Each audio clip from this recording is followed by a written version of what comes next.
हाय दोस्तों, मैं विजय मोहबिया अपने यूट्यूब चैनल किरण कंप्यूटर इंस्टीट्यूट नरोजाबाद में आप सभी का स्वागत करता हूं।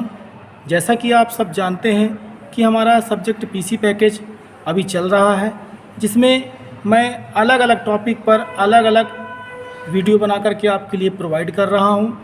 आज मैं एक टॉपिक लेकर के आया हूं। उस टॉपिक का नाम है पर्सनलाइज। आपको ये डेस्कटॉप दिखाई दे रहा है। इस डेस्कटॉप में जैसे मैं इस ब्लैंक स्थान पर राइट क्लिक करता हूं तो एक पॉपअप मेनू आता है। इस पॉपअप मेनू में आपको सबसे नीचे एक ऑप्शन दिखाई देता है पर्सनलाइज। जैसे मैं इस पर्सनलाइज पे क्लिक करता हूं तो मेरे सामने पर्सनलाइजेशन का एक विंडो ओपन होता है। इस विंडो में आप देखेंगे तो आपको बहुत सारे ऑप्शन दिखाई दे रहे होंगे। यहाँ पर सबसे पहला हमें ऑप्शन देखना है। यहाँ पर नीचे आपको दिखाई दे रहा होगा डेस्कटॉप बैकग्राउंड। सबसे पहले हम अपने डेस्कटॉप का बैकग्राउंड चेंज करेंगे कि हम डेस्कटॉप का बैकग्राउंड चेंज कैसे करते हैं। तो आइए हम बैकग्राउंड पर क्लिक करते हैं। जैसे आप क्लिक करते तो आप देख रहे हैं कि इस लिस्ट बॉक्स में आपको कई सारे वॉलपेपर की लिस्ट दिखाई दे रही है। यहाँ से आप किसी भी एक वॉलपेपर को सिलेक्ट करें और देन उसको आप सेव पर क्लिक करें तो आप देखेंगे कि आपके डेस्कटॉप का बैकग्राउंड यहाँ पर चेंज हुआ दिखाई देता है।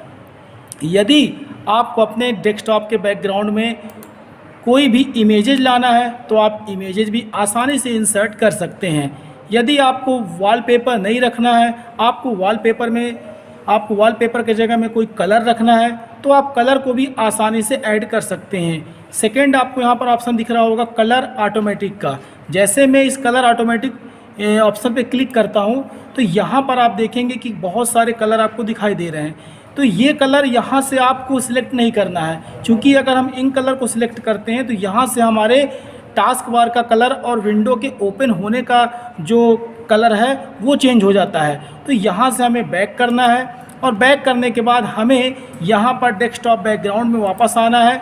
और जब आप डेस्कटॉप बैकग्राउंड में वापस आते हैं तो आप देखते हैं कि पिक्चर लोकेशन में यहाँ पर एक टेक्स्ट बॉक्स, एक कम्बो बॉक्स बना हुआ है। इस कम्बो बॉक्स के डाउन एरो में आपको क्लिक करना है तो एक ऑप्शन आपको दिखाई देगा सॉलिड कलर्स। यहाँ पर आपको क्लिक करना है। अब आप देखिए कि आपको यहाँ पर बहुत सारे मल्टीपल चॉइस कलर दिखाई दे रहे हैं। यहाँ से आप किसी भी एक कलर को चूज़ करिए। जैसे मान लीजिए मैंने ये कलर सेलेक्ट किया और जैसे मैं इसको सेव चेंज पर क्लिक करता हूँ तो अब आप देखेंगे कि आपके डेस्कटॉप का बैकग्राउंड कलर यहाँ पर चेंज हुआ दिखाई देता है।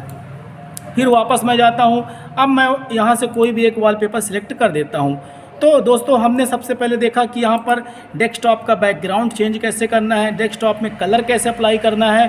तो हमें अपने डेस्कटॉप का बैकग्राउंड कलर किस प्रकार का दिखाई दे, तो हमने ये डेस्कटॉप का बैकग्राउंड कलर सेट कर लिया। अब यहाँ पर एक ऑप्शन आपको और दिखाई देता है कि यहाँ पर हम स्क्रीन सेवर प्रोग्राम से अपने डेस्कटॉप में स्क्रीन सेवर प्रोग्राम कैसे चलाएं। तो यहाँ पर आप लोगों को एक ऑप्शन दिख रहा होगा स्क्रीन सेवर प्रोग्राम। यहाँ पर आपको क्लिक करना है। जब आप यहाँ पर क्लिक करते हैं तो स्क्रीन सेवर का एक डायलॉग बॉक्स ओपन होता है।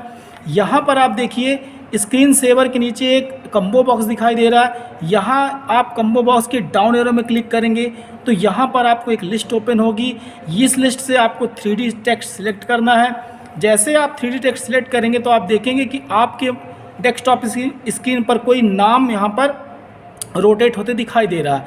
चूँकि हमें अपने नाम को रोटेट होते दिखाई देना है तो यहाँ पर आप सेटिंग ऑप्शन पे क्लिक करें।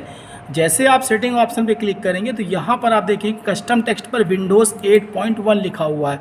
तो आप चाहें तो विंडोज़ 8.1 की जगह आप अपना नाम लिख सकते हैं। मान लीजिए मैंने अपना नाम डाल दिया यहाँ पर विजय। यहाँ पर मैं अपने नाम डाल देता हूँ विजय और यहाँ पर मैं चूज़ फ़ॉन्ट सेलेक्ट कर लेता हूँ। आपको जो भी फ़ॉन्ट सेलेक्ट करना वो फ़ॉन्ट आप ले लीजिए। यहाँ पर तो मैं यहाँ पर ले लेता हूँ टाइम्स न्यू रोमन। इसको मैं बोल्ड कर देता हूँ और ओके कर देता हूँ। और इसके बाद मुझे रोटेशन टाइप में क्या सेट करना है तो आप उसका प्रकार चेंज कर सकते हैं कि आपको कैसे रोटेट कराना। तो मुझे स्पिन कराना है या C100 कराना है या वोवल कराना है। आप कोई भी यहाँ पर एक ऑप्शन सेलेक्ट कर लीजिए। मान लीजिए मुझे स्पिन कराना है तो मैं स्पिन पर क्लिक कर लेता हूँ। यदि आपको इसका कलर चेंज करना है तो आप यहाँ से इसका कलर भी चेंज आप कर सकते हैं। इसके बाद आप ओके पे जैसे क्लिक करते हैं तो आप देखेंगे कि विजय नाम का मेरा जो टेक्स्ट था वो स्क्रीन पर रोटेट होते दिखाई दे रहा है। यदि आपको इसको पूरे स्क्रीन पर दिखाना है तो आप यहाँ से प्रीव्यू में जैसे क्लिक करेंगे तो आप देखेंगे कि ये विजय नाम का जो है टेक्स्ट ये मेरे पूरी स्क्रीन पर रोटेट होते दिखाई दे रहा है। इसके बाद आप जैसे इसको अप्लाई पर क्लिक कर देंगे और ओके पर क्लिक करेंगे तो ये टेक्स्ट जो है पूरे स्क्रीन पर आपको ऑटोमेटिक दिखाई देगा। लेकिन ये तब दिखाई देगा क्योंकि जब तक हम इसकी टाइम सेट नहीं करेंगे, हम इसकी मिनिमम टाइमिंग रखते हैं 1 मिनट।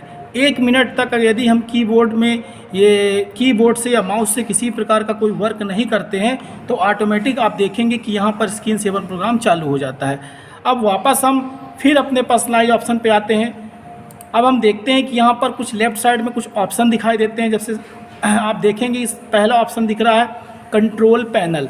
तो कंट्रोल पैनल क्या होता है? कंट्रोल पैनल के द्वारा हम अपने विंडो की पावरफुल सेटिंग कर सकते हैं। जैसे हमें नया यूजर अकाउंट बनाना है, कंप्यूटर से कोई नया डिवाइस कनेक्ट करना है, कीबोर्ड की सेटिंग करनी है, माउस की सेटिंग करनी है और भी अदर्स जो भी डिवाइसेस आप कनेक्ट करते हैं उन सारी सेटिंग की अथॉरिटी कंट्रोल पैनल के पास होती है।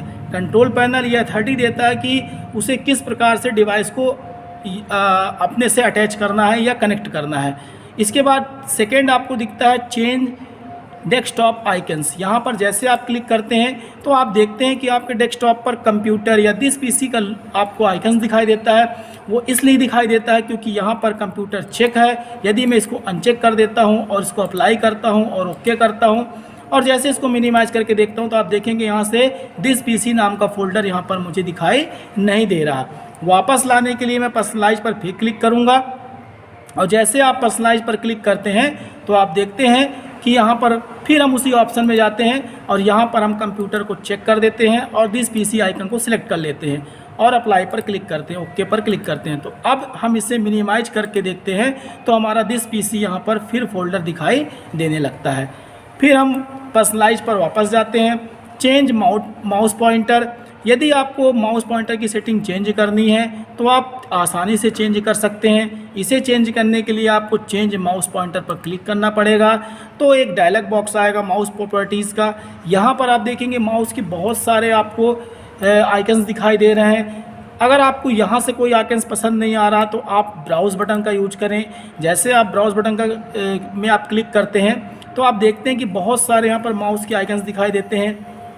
यहाँ से आप कोई भी एक आइकन सेलेक्ट करें, ओपन करें और इसको अप्लाई करें। अब आप देखेंगे कि आपके माउस का पॉइंटर ऑटोमेटिक चेंज हो गया है और जैसे मैं इसको ओके करता हूँ तो अब ये माउस का पॉइंटर हमें आसानी से दिखाई दे रहा है कि चेंज हो चुका है। यहीं पे आपको डिस्प्ले का ऑप्शन दिखता है। डिस्प्ले ऑप्शन के द्वारा हम अपने स्क्रीन को स्मॉल और लार्ज में चेंज कर सकते हैं या इसके पिक्सल्स को सेट कर सकते हैं।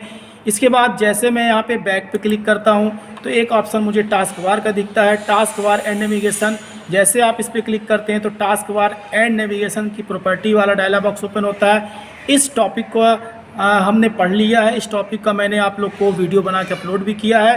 तो अब आप समझ गए होंगे कि हम पर्सनलाइज ऑप्शन के द्वारा क्या करते हैं। पर्सनलाइज कुल मिलाकर के ये पूरा का पूरा हमारे डेस्कटॉप विंडो को अपडेट कर देता है। इसके द्वारा हम कई प्रकार की सेटिंग्स को कर सकते हैं।